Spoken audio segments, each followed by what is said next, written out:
अभी आपके बाजू में यही लाला बाजार के बाजू में एक गांव है, वहां पूछ लिया कि सबसे पहले निकाह किसने किया, तो एक नौजवान बीच में से खड़ा हो गया, कहा हजरत मेरे दादा ने। क्या बोला? मेरे दादा ने निकाह किया है। तो ऐसा तो नहीं है, तो आप लोगों के जहन में यही हो कि मेरे दादा ने निकाह किया है। सबसे पहले किसने निकाह किया है? बोलो। हम सबों के बाप हजरत आदम अलैहिस्सलाम। बोलोगे ना? किसने किया है? आदम अलैहिस्सलाम ने किया। तभी तो आदमी है, हम निकाह करते हैं। लेकिन निकाह करना तो नबी की सुन्नत है। पहले आदम निकाह किया, सबसे पहले आदम अलैहिस्सलाम ने। लेकिन आदम अलैहिस्सलाम ने कहीं ये नहीं कहा कि निकाह करना मेरी सुन्नत है, क्योंकि वक्त नहीं है, मैं आप लोगों से गुफ्तगू करूं आराम से। बस नसीहत है, कुछ लेकर चले जाओ।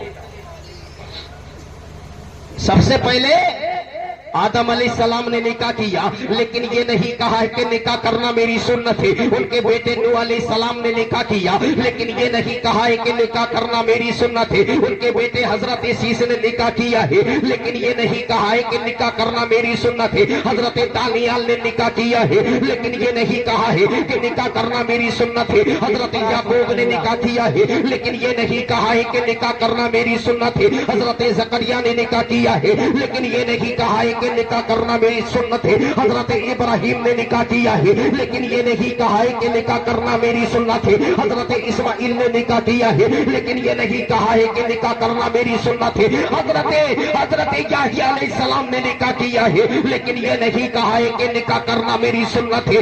1,24,000 कम पीस पैगंबर आए हैं, लेकिन किसी पैगंबर ने ये नहीं कहा है कि निकाह करना मेरी सुन्नत है। जब अल्लाह ने अपने महबूब को जब इस तारीकी पर भेज दिया है, जब उसी रसूल की 24-25 साल जिंदगी हुई है, उसी 25 साल जिंदगी में एक 40 साल बेवा हजरत खदीजतुल कुबरा से निकाह करके ये ऐलान कर दिया है कि काला काला रसूल अल्लाह सल्लल्लाहु तआला अलैहि वसल्लम निकाहु मिन सुन्नती फमन रगिबा अन सुन्नती फलैसा मिन्नी। मुस्तफा फरमाते हैं कि निकाह करना मेरी सुन्नत है। जिसने मेरी सुन्नत को तर्क कर दिया है वो हम में से नहीं है, जिसने मेरी सुन्नत को छोड़ दिया है वो हम में से नहीं है। तो इसी बाहमकस मकस में एक सहाबी किराम उठ जाते हैं, कहा या रसूल अल्लाह फिदा का उम्मी व अबी, या रसूल अल्लाह मेरे माँ बाप आप पर कुर्बान हो जाए, ये हम में से का मतलब क्या है? तो मेरे पैगंबर ने फरमाया था, ए मेरे जानिसार सहाबियों, मेरे नगमे तो आलापा करेगा ही, मेरे चर्चे तो करेगा ही,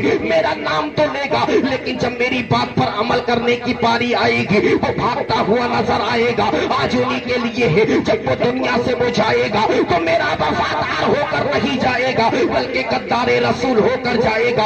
अब अंदाजा लगा लीजिए, नबी फरमा रहे हैं जिसने मेरी सुन्नत को जिंदा किया है उसकी जन्नत की जमानत मामना का लाल लेता है। अब अंदाजा लगा लीजिए निकाह किसकी सुन्नत है? ये मुस्तफा जाने रहमत सल्लल्लाहु तआला अलैहि वसल्लम की सुन्नत है। कल अख्तर भाई अपने साहबजादी का अक़्द निकाह करके यह ऐलान कर सकते हैं, हसनपुर की धरती पर रहने वाले तमाम वासियों, मैं वो काम करने के लिए जा रहा हूँ जो मेरे लक्कड़ दादा ने भी किया है, कक्कड़ दादा ने भी किया है, मेरे परदादा ने भी किया है, खुद मेरे दबाल मेरे दादा ने भी उस सुन्नत को जिंदा किया है, खुद मेरे बाप ने भी उस सुन्नत को जिंदा किया है, उसी सुन्नत को मैंने भी जिंदा किया है। और उस सुन्नत को कल मैं अपनी साहबजादी का अक़्द निकाह करके मुस्तफा की सुन्नत को जिंदा कर रहा हूँ। हसनपुर की धरती पर रहने वाले वासियों, जन्नत की जमाना कोई दुनियादार नहीं ले रहा है, सैयदा आमना का लाल ले रहा है। सुभान अल्लाह, सुभान अल्लाह। सैयदा आमना का लाल ले रहा है। लेकिन ये निकाह किसकी सुन्नत है? ये मुस्तफा जाने रहमत सल्लल्लाहु तआला अलैहि वसल्लम की सुन्नत है। लेकिन नबी फरमाते हैं कि ऐ मेरे उम्मतियों, ऐ मेरे जानिसारों, निकाह को तुम इतना आम कर दो, इतना आम कर दो, इतना आम कर दो कि इंसान गुनाह का तसव्वुर ना करे। इतना आम कर दो कि इंसान गुनाह का तसव्वुर ना करे। लेकिन आज हमने निकाह को इतना दबा दिया, इतना दबा दिया, इतना दबा दिया और गुनाहों को बढ़ा दिया। क्या कर दिया? बोलो ना। गुनाहों को बढ़ा दिया। आप बोलिएगा कैसे? कि आज हमने समाज के अंदर ये जहेज वाली बीमारी बहुत फैल गई कि 4 चक्का दोगे तभी तोहर बिटिया से शादी करेंगे, 4 लाख दोगे तभी तुम्हारी बेटी से शादी करेंगे। लेकिन वो बोला बाप भी क्या करेगा, बेटी है तो उसको फंसना ही पड़ेगा। लेकिन याद रखना, बेटी को घर में रोक लेना, लेकिन उन जालिम भिखारियों के हाथ मत देना। 10 दिन और रोक लेना। जब तेरी बेटी जब 20-22 साल तेरे कांधे पर कभी बोझ नहीं बनी तो 10 दिन कैसे बोझ बन जाएगी। अगर याद रखना, अगर 10 दिन तेरी बेटी का रिश्ता लेट होगा तो होने देना, लेकिन उन भिखारियों के हाथ अपनी बेटी को मत बेचना। आज यही वजह है, आज हमारे समाज के अंदर जो बुराइयां पैदा हो रही है, आज जो हमारे समाज के अंदर निकाह को जो महंगा कर दिया है, आज उन्हीं भिखमंगों ने कर दिया है। लेकिन याद रखना, क्या मुस्तफा के फरमान को भूल गए हो? मेरे नबी फरमाते हैं कि किसी गरीब बेटियों के बाप से जो तुम डिमांड के तौर पर कहीं 4 व्हीलर मांग रहे हो, कहीं 2 व्हीलर मांग रहे हो, तो याद रखना वही 4 व्हीलर और 2 व्हीलर वाले हादसे के शिकार होते हैं। इसलिए कि मुस्तफा का फरमान है, अगर कि तुमने किसी गरीब बेटी से भीख और खैरात में 2 व्हीलर मांगी है या 1-2 लाख रुपए मांगे हैं, वो तेरे लिए हराम होते हैं। अब अंदाजा लगा लीजिए, आज उसी पैसे को बाप भी खा रहा है, उसी पैसे को बेटा भी खा रहा है, उसी पैसे को अपने भी खा रहे हैं, उसी पैसे को बेगाने भी खा रहे हैं। लेकिन याद रखना, आज तुम उस पैसे को खा रहे हो। नबी फरमाते हैं, जब हराम का पैसा तुम खाओगे तुम्हारी सोच भी गंदी होगी, तुम्हारा जहन भी गंदा होगा, तुम्हारा लहू भी गंदा होगा, तुम्हारा दिल भी गंदा होगा। जब तुम्हारा दिल गंदा होगा तो दिल के अंदर ईमान है, ईमान भी गंदा हो जाएगा। जो आने वाली तुम्हारी नस्लें होंगी वो भी गंदी हो जाएगी। लेकिन खुदा के लिए कभी डिमांड के तौर पर किसी गरीब बेटियों के बाप से मत मांगना। अगर मांगना है तो सैयदा फातिमा के बाप से मांग लेना, और जब तुम सैयदा फातिमा के बाप से मांग लोगे तो तेरी जिंदगी भी सवर जाएगी, तेरी आखिरत। सुभान अल्लाह, सुभान अल्लाह। तेरी जिंदगी भी सवर जाएगी, आखिरत भी सवर जाएगी। और 2 व्हीलर और 4 व्हीलर मांगने वालों वही रोड पर पड़े होते हैं जो मांगते हैं। जो हराम के सामान पर चलता है वो हराम की मौत मरता है। ये बात याद रखना, नोट कर लेना। अगर शौक रखते हो तो अपनी मेहनत की कमाई से। मैंने यहां तक देखा जिनके मैं करीब हो गया हूं, जो मंगनी बरच्छा के तौर पर 5 लाख 6 लाख रुपए लेते हैं हजरत, उसी से ब्याह करते हैं। अरे उस जालिम से पूछिए, जब तू बारात नहीं चला सकता अपने पैसे से तो तू किसी गरीब की बेटी को पाल सकता है? बताओ। जो मंगनी बरच्छा में जो पैसा मिलता है उसी से वलीमा करता है। और वो जालिम बाप भी अपनी औलाद को ना आजमा सका कि जो मेरा लाल जिसको मैं दूल्हा बनाकर लेकर जा रहा हूँ, जब ये 25 और 30 साल में इतनी दौलत ना जमा कर सका कि जो अपनी बारात खुद कर ले, तो मैं जिस गरीब की बेटी तेरे घर के अंदर लेकर आ रहा, अपने घर के अंदर लेकर आ रहा हूँ, उसकी कैसे खाना दे सकता है, उसको कैसे पाल सकता है, अपनी बच्चों को कैसे पालेगा। मुस्तफा फरमाते हैं, निकाह उस वक्त उसी वक्त निकाह उस पर वाजिब होता है, उसी वक्त उस पर सुन्नत होता है, उसी वक्त उस पर निकाह निफल होता है, जब तक कि वो इन तमाम अखराजात को पूरा ना कर दे। इसलिए जब मौलाना साहब निकाह पढ़ाने के लिए बैठते हैं, वो बैठने के बाद बोलते हैं फलाने की लड़की है जिसका नाम ये है कि उसके अलावा तमाम नानो नफ्का को कहा जाता है। नानो नफ्का को जानते हो या नहीं? नान बोलते हैं रोटी को, नफा बोलते हैं कपड़े को। अगर इन सारी शर्तों के बिना पर अगर तू राजी है तो तू निकाह में हाँ कर दे, वरना तू यहाँ मेरी निगाहों के सामने से उठकर चले जा। लेकिन वो जालिम भिखारी है, अपनी निगाहों को झुका कर कह देता है हाँ मैं तैयार हूँ। अगर तुम्हें जिंदगी काटना है तो याद रखना, हराम की दौलत पर मत काटना। अगर जिंदगी काटना है तो अपने खून और पसीने की कमाई। सुभान अल्लाह, सुभान अल्लाह। आज ऐसा होता है देखो बुरा मत मानना, मैं ये दुखती राग अपने समाज की बता रहा हूं। ये समाज की ये दुखती राग है। आज यही वजह है कि गरीब की बेटियां हजरत रह जाती हैं। गरीब की बेटियां रह जाती हैं। नबी फरमाते कि निकाह के लिए जब तुम रिश्ता ढूंढने के लिए जाया करो तो इस तरीके से रिश्ता ढूंढा करो। कैसे बोलो कि अमीर लोग गरीबों में मिल जाए और गरीब लोग अमीरों में मिल जाए।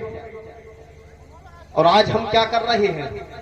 बोलो, आज हम क्या कर रहे हैं? क्या अगर हम अमीर हैं तो उसके लिए अमीरजादी ढूंढ रहे हैं? बोलो, यह हक है या नहीं है?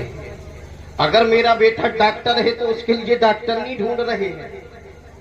अगर मेरी बेटी जमींदार की बेटी है तो उसके लिए जमींदार देख रहे हैं। नबी के फरमान का कत्ल कर रहे हो या नहीं?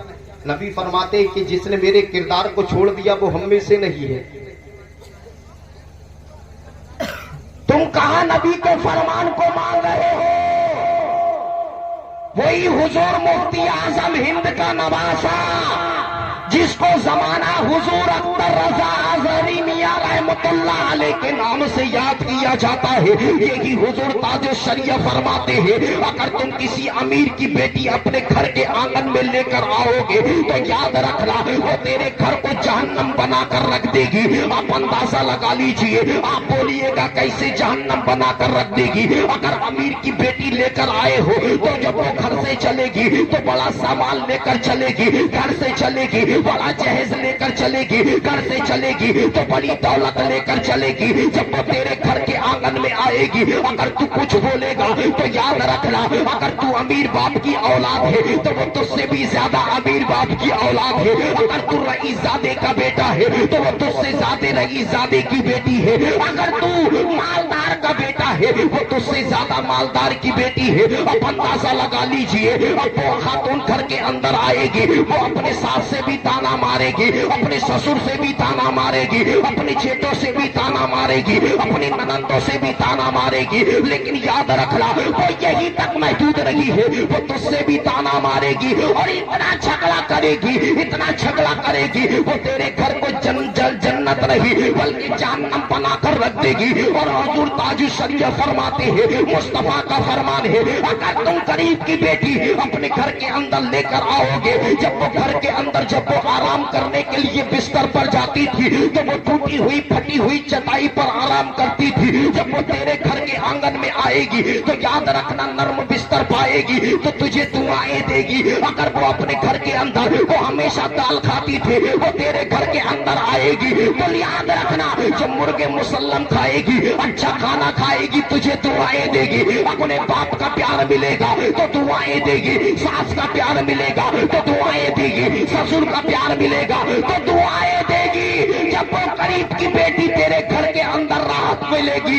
तो याद रखना वो जब जब रात की तारीकी में सब सो जाएंगे तो गरीब की बेटी अपने आंचल को उठाकर रब्बे कायनात की बारगाह में वो दुआ मांगेगी, परवरदिगारे आला जिस तरीके से इन्होंने मुझ पर मेहरबानी फरमाई है इसी तरीके से तू भी इन पर मेहरबा हो जा, इसी तरीके से तू भी इन पर मेहरबा हो जा। वो बेटी इंतजा करेगी, परवरदिगारे आला मैंने तेरे माकूला को पढ़ा है, वो माकूला कोई और नहीं है, तूने कहा है करो जो तो तूने कहा है तो मेहरबानी करो अहले ज़बी पर, खुदा मेहरबा होगा अर्शे बरी पर। आज उसी पैगाम को लेकर तेरे दयार में आई हूँ, हाथ फैलाई हूँ, परवरदिगारे आला तो इन पर रहे फरमा। तो मुस्तफा फरमाते हैं अगर गरीब की बेटी को सीने से लगा लिया तो गरीब की बेटी बाद में खुश होगी। मदीने का ताजदार पहले, मदीने का ताजदार पहले खुश हो जाएगा। इसलिए गरीब की बेटियों को सीने से लगाया। मेरे पैगंबर ने जहां तक इस्लामी अदब किताबें तो पढ़ो तब तुम्हें पता होगा कि अमीर को तो नबी ने सलाम करने के लिए मना किया है। क्या करने के लिए? सलाम करने के लिए। बाइक पर चलता हो तो बाइक पर चलने वाले से जल्दी सलाम करने के लिए मना। अगर कोई दौलत गिन रहा हो तो उससे सलाम करने के लिए मना किया है। और आज हम दौड़ दौड़ कर शेर साहब अस्सलाम जो सबसे ज्यादा पैसे वाला होता है, और हमारे मौलवियों में तो और ज्यादा है यही। समझ गए? अगर नहीं करेंगे तो बेचारे मजबूरी है, क्योंकि इमामत से निकाल दिया जाएगा। सदर सिक्योरिटी है। अपनी दीनी किताबें पढ़ो तब तुम्हें मालूम चलेगा कि हमारा मजहब क्या है। आज जो तुम्हारे चेहरे हैं, चेहरों को सलाम करने के लिए हुक्म नहीं है। महाराष्ट्र के अंदर एक अमरावती जिला है, उस अमरावती के अंदर मैंने 3 साल इमामत की। कितनी? 3 साल इमामत की है मैंने।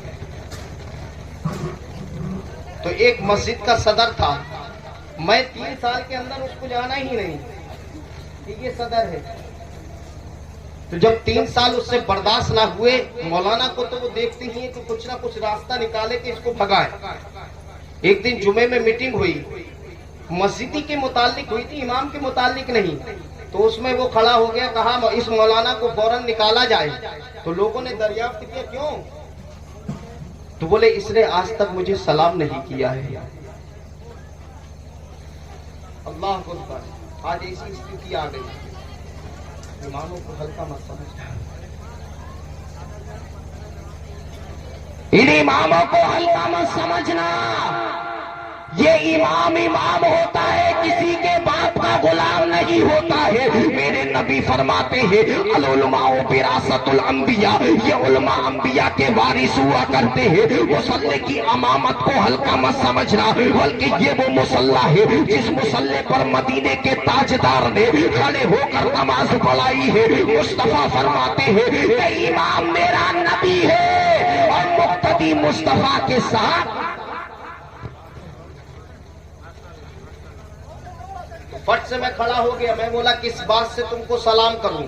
ना तुम्हारा चेहरा पता चल रहा है मुसलमान हो, न तुम्हारा पहनावा पता चल रहा है मुसलमान हो, न तुम्हारा किरदार बता रहा है कि तुम मुसलमान हो। क्योंकि याद रखना, जब तुम्हारा चेहरा नहीं बता रहा है तो मैं सलाम तुम्हें कैसे कर लूं? तुम्हारा किरदार नहीं बता रहा है, सलाम कैसे कर लूं? तुम्हारा चेहरा नहीं बता रहा है, न चेहरे का नूर बता रहा है कि तुम मुसलमान हो। किसी तरीके से तुम मुसलमान नहीं हो। लेकिन याद रखना, मुस्तफा फरमाते हैं जिसके चेहरे पर सुन्नते रसूल नहीं है तो याद रखना वो फासिक है, और फासिक को सलाम करना जायज नहीं है। अब मुस्तफा की हदीस पाक यही है कि फासिक को सलाम करना जायज नहीं है। अगर कोई इसका हवाला पूछे तो तीसरा हिस्सा फतवाए रज़विया का ले ले, बाहर शरीयत का ले लेना, और उसमें जाकर देख लेना कि जो फासिक होता है मुस्तफा ने उसको सलाम करने के लिए मना किया है। लेकिन अब तो मुझे बताओ कि तुमको किस तरीके से सलाम किया जावे। अगर तुम चाहते हो कि करने वाला गुनाहगार ना हो तो अपने चेहरे पर मुस्तफा की सुन्नतों को सजा लो। जब तुम मुस्तफा की सुन्नतों को सजा लोगे तो नाम और एड्रेस और आधार कार्ड बताने की जरूरत नहीं है, तो राहें बता देगी कि मुस्तफा का गुलाम जा रहा है, हवाएं बता देगी मुस्तफा का गुलाम जा रहा है, तुम्हारा किरदार बता देगा कि मुस्तफा का वफादार।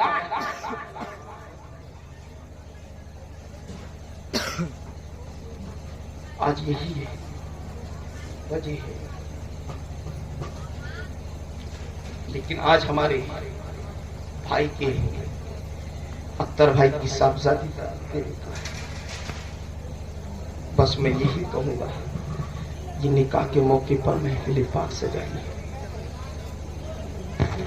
तो जब भी कहीं बेटियों की शादी हो तो उसमें ज्यादा से ज्यादा हिस्सा लिया करो। हिस्सा समझते हो या नहीं?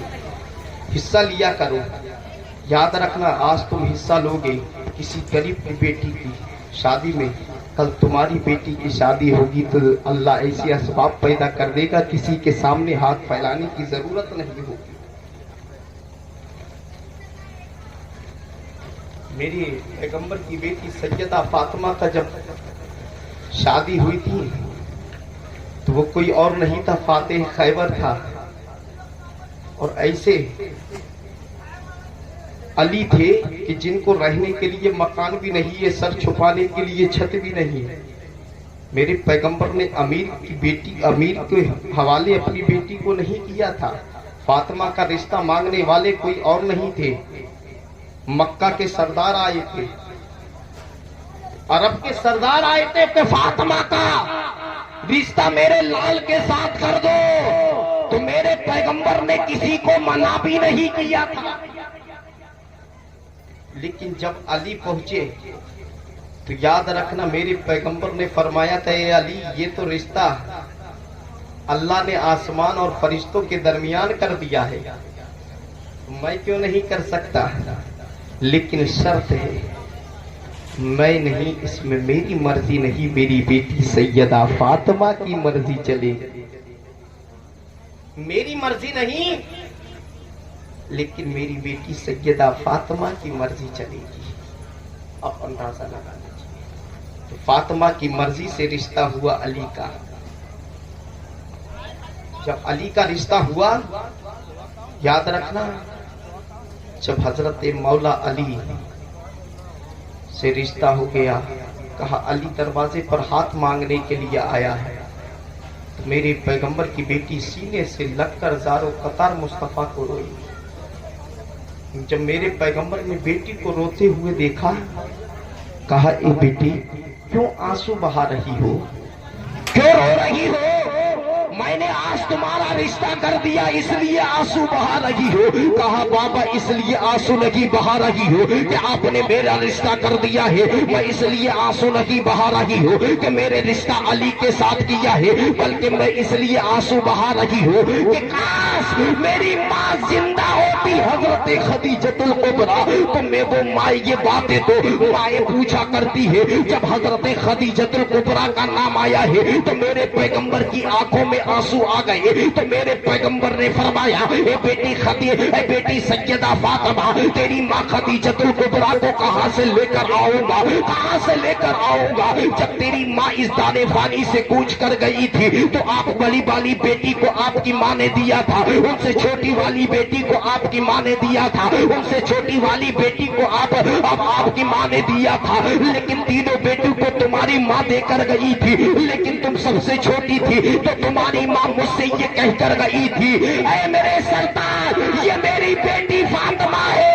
मैंने तीनों को दे दिया है, छोटी बेटी को आप देंगे। लेकिन उन्होंने मुझसे वसीयत की थी, मैं इस दाने फानी से जा रही हूँ, लेकिन ऐ मेरे सरताज, मेरी बेटी को कभी रोने मत देना, मेरी बेटी को कभी आंसू बहाने मत देना, क्योंकि जब मेरी बेटी को अगर प्यार की जरूरत पड़े तो माँ का भी प्यार तुम्हें देना होगा, बाप का भी प्यार तुम्हें देना होगा। जब हजरत फातिमा का ये रिश्ता जब हजरत अली से हो गया है तो मेरे पैगंबर ने मस्जिद नबवी में गए हैं, जाने के बाद फजर की नमाज अदा की है। जैसे ही मस्जिद नबवी से फजर की नमाज मुकम्मल हुई है, दुआ खाली हो गई है, तमाम सहाबाई किराम मस्जिद नबवी में बिखर गए हैं, तमाम सहाबाई किराम इधर विधर हो गए हैं। मेरे पैगंबर जैसे ही मस्जिद नबवी से निकले हैं, हजरत अबू बकर सिद्दीक खलीफा अव्वल हजरत अबू बकर सिद्दीक है, मेरे पैगंबर के पीछे पीछे हो लिए है। जैसे ही मेरे पैगंबर है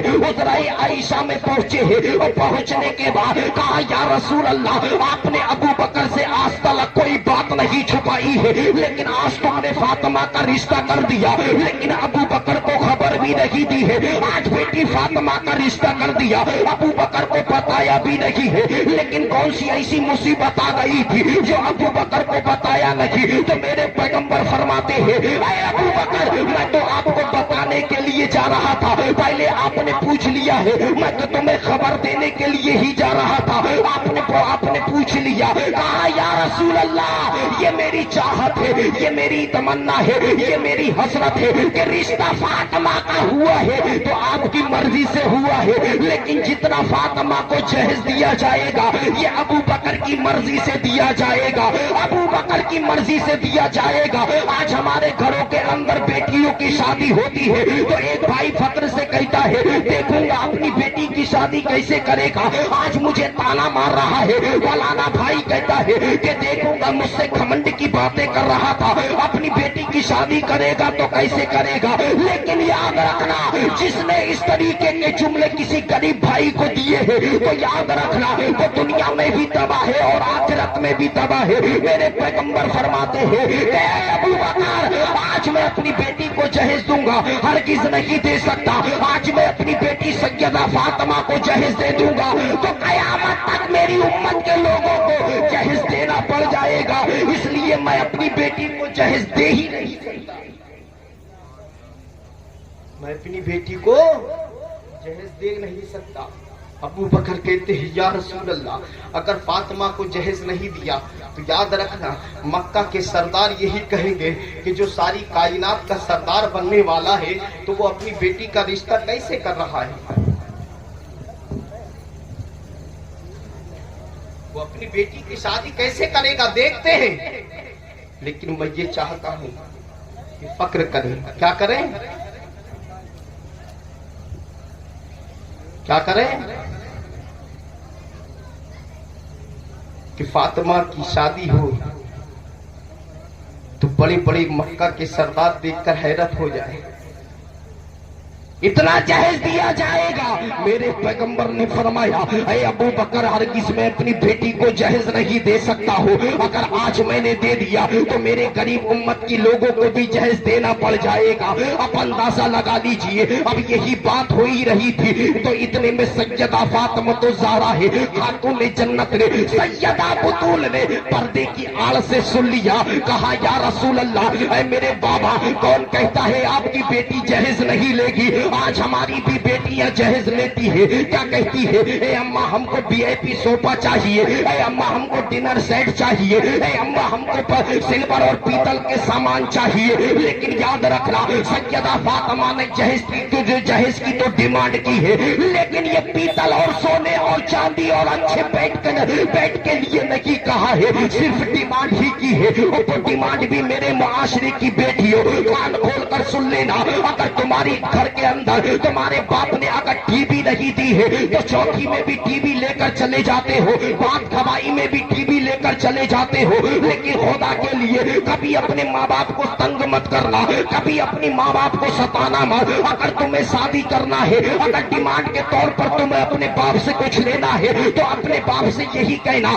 मेरे बाबा मुझे में इतनी बड़ी चादर दे देना कि जिससे मेरे सर के बाल का दुपट्टा, मेरे सर के बाल का सियाही भी ना दिखे। मेरे बाबा अगर मुझे कोई डिमांड के तौर पर जहेज में देना तो इतना मोटा कपड़ा दे देना कि जिससे मेरे जिस्म का निशान ना दिखे। ऐ मेरे बाबा अगर मुझे जहेज में कुछ देना है तो 2 जोड़ी कपड़े दे देना, उसके अलावा कुछ नहीं मांगती हो। अगर जहेज में कुछ देना है तो मुझे कुछ मत देना, कुरान अजीम दे देना कि जिससे मैं खुदा के कलाम की तिलावत करती रहूं। परवरदिगारे आलम मेरे बाबा अगर तुम्हें कुछ देना है तो मुझे कुछ और जरूरत नहीं है, बल्कि एक जानाबाज दे देना कि जब भी तुम्हारी याद आएगी तो खुदा की बारगाह में अपना मुसल्ला बिछा लूंगी और मुसल्ले पर विराजमान होकर खुदा की बारगाह में 2 रकात सजदा मुकम्मल करके तेरे लिए दुआएं कर दूंगी। अब अंदाजा यही लगा लीजिए आज हमारे मुआशरे की बेटियां क्या मांग रही है, टीवी मांग रही है, कहीं वॉशिंग मशीन मांग रही है, कहीं कुछ मांग रही है, कहीं कुछ मांग रही है। तो सैयदा फातिमा ने कहा था ए बाबा कौन कहता है आपकी बेटी जहेज नहीं मांगेगी, बोलो कौन कहता है आपकी बेटी जहेज नहीं लेगी। जब इतना सुना तो मेरे पैगंबर की आंखों में आंसू आ गए कि वो बेटी फातिमा कि जिस जिसने भाग्य की जिंदगी काटी है, कभी जुबान पर शिकवा नहीं लाया है कि जिसने कई कई दिन खाना नहीं खाया है, लेकिन कभी जुबान पर शिकवा नहीं लाई है। पैरों में कांटे चुभे हैं, लेकिन कभी जुबान पर शिकवा नहीं लेकर आई है। मुसीबत की जिंदगी काटी है, कभी जुबान पर शिकवा लेकर नहीं आई है। लेकिन आज मेरी बेटी ने सवाल किया है, लेकिन किससे सवाल किया है? जो सारी कायनात का सरदार है, उससे सवाल किया है। किससे सवाल किया है? वो गैरों की फरियाद को कभी टालता नहीं, तो अपनी बेटी की कैसे टाल देगा? कहाँ है बेटी?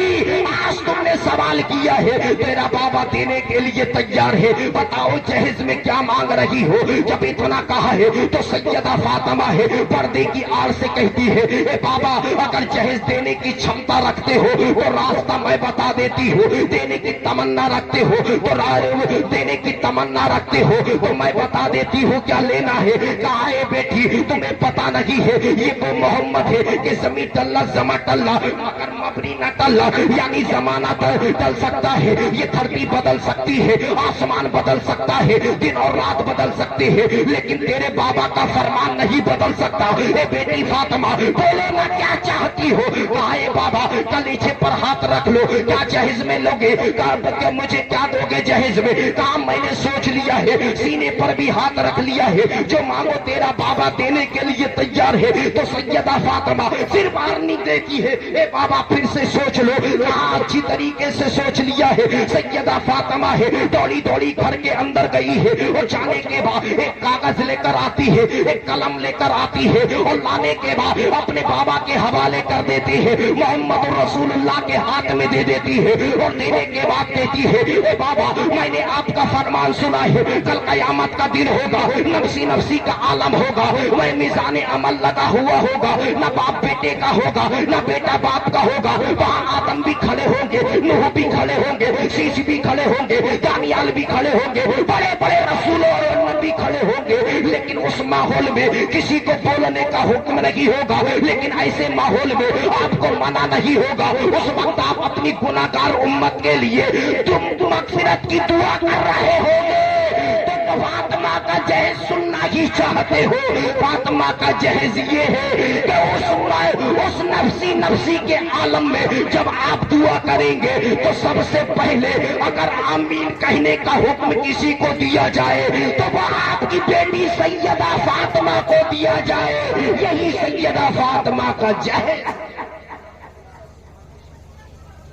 यही सैयदा फातिमा का जहेज है। आज हमारे क्या जहेज हो? Two wheeler, washing machine, four wheeler, ये व्हीलर, वो व्हीलर, ये सब ये सब सारी रस्में छोड़ दो। सैयदा फातिमा से किताब पढ़ा। जब महर बांधने की पारी आती है ना तो कहते फातिमा ही महर बांध लो, कहते फातिमा ही महर बांध लो। अगर फातिमा का महर देखा जाए तो याद रखना 1.5 लाख से ऊपर जाएगा। कितना? 1.5 लाख से ऊपर जाएगा। तो उस समय सोने के सिक्के चलते थे। क्या चलते थे? है? सोने के सिक्के चलते थे। है? 40 अशरफियां थी, 40 दिनार थे, ये सब तोहरे सबके लगे बा।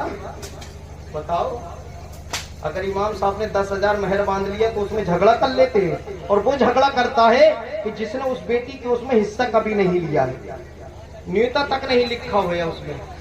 समझ के ऐसे लोग जहेज उसमें जिद्दोजहद करते हैं। तो खुदा के लिए इसमें झगड़ा मत किया करो, जितना हो सके ज्यादा से ज्यादा बांधो और हाथ के हाथ अदा करो। 10 से ऊपर बांधो। कितना? 10 से ऊपर बांधो। अभी कहेंगे हे लड़का गरीब है, मुंह इतना बुरा बनाएंगे ऐसा लागत है कि ये दिया करे आया है कि 10,000 ज्यादा है। क्या बोलते हैं 10,000? बेवकूफ है 10,000। जब ये तेरा लाल कमाने के लायक नहीं है तो जो लेके आ रहा है वो तो 20,000 महीने के खाती है।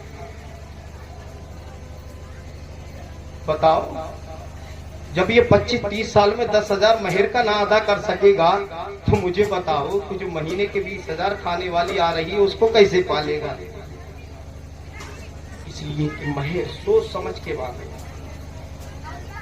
कि जिससे उस बेटी का काम भी हो जाए, अपना भी नाम हो जाए। इसलिए परवरदिगार आलम से दुआ है कि ये कल जो शादी होने वाली है, ये परवरदिगार आलम उस शादी के अंदर जो दिक्कतें आएंगी या आने वाली हैं या है, परवरदिगार आलम इस मिलाद मुस्तफ़ा की सदके तुफैल उन तमाम दिक्कतें और मुसीबतों का खात्मा अता फरमाए, उस शादी को मंजिल मकसूद अता फरमाए। परवरदिगार आलम से दुआ है हम सबों का बैठना सुनना अपनी बारगाह में कबूल अता फरमाए। अस्तगफिरुल्लाह रब्बी मिन कुल्ली ज़म्बि व अतूबु इलैह। अस्सलामु अलैकुम। हेलो।